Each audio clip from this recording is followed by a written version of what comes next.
Hi, Eric Gibaud, ericgibaud.com, and today I'm going to present you my 5 tips for May 2020. Let's start. Well, first of all, I am back to my van.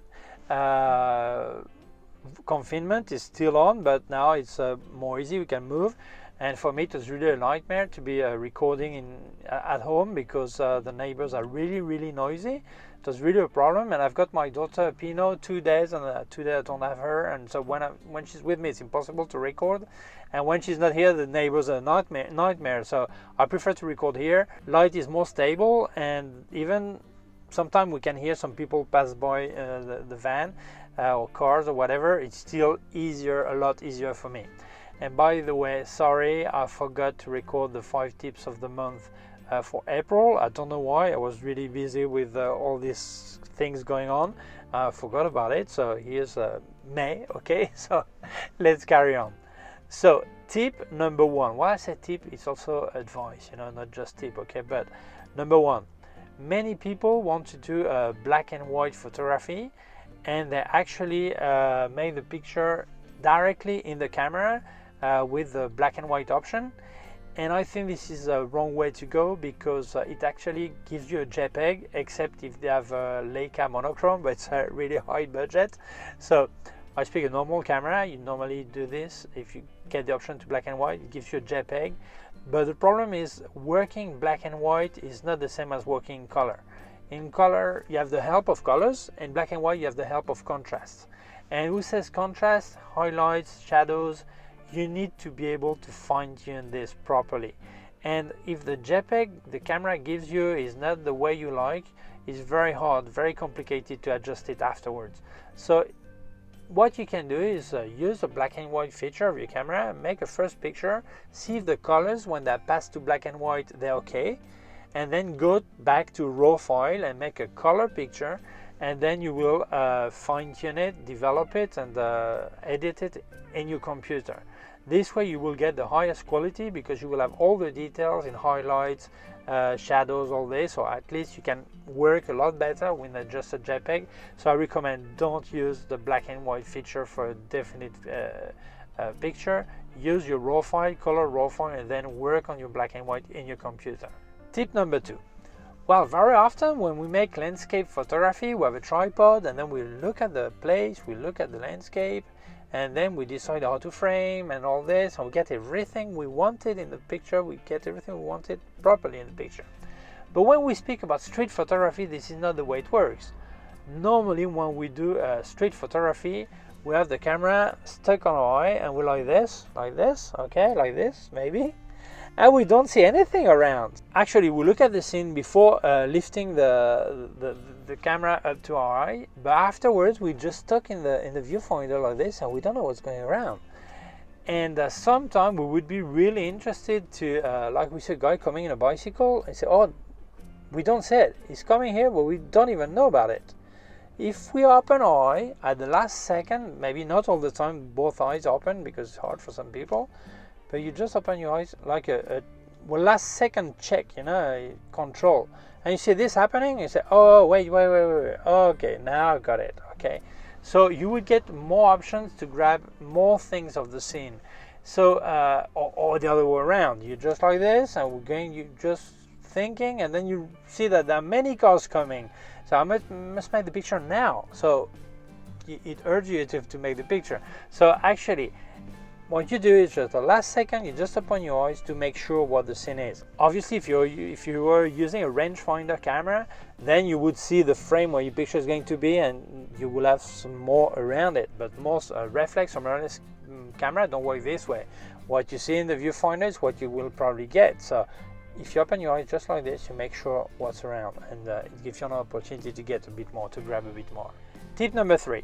When you make picture of a landscape or a building, and you need some parts to be really horizontal or really vertical, and you are not really sure if it's perfectly horizontal or perfectly vertical, and you feel you will have to twist a bit the picture in post-production, always leave some margin around. Why? Because when you actually get this thing straight, when you straighten the picture, it will leave out some part of it will reframe, and you will leave out some part. So always leave a margin, so you don't have the top of a shirt that is cut, or a thing on the side of your landscape that was important, and then when you straighten, you actually lose that part.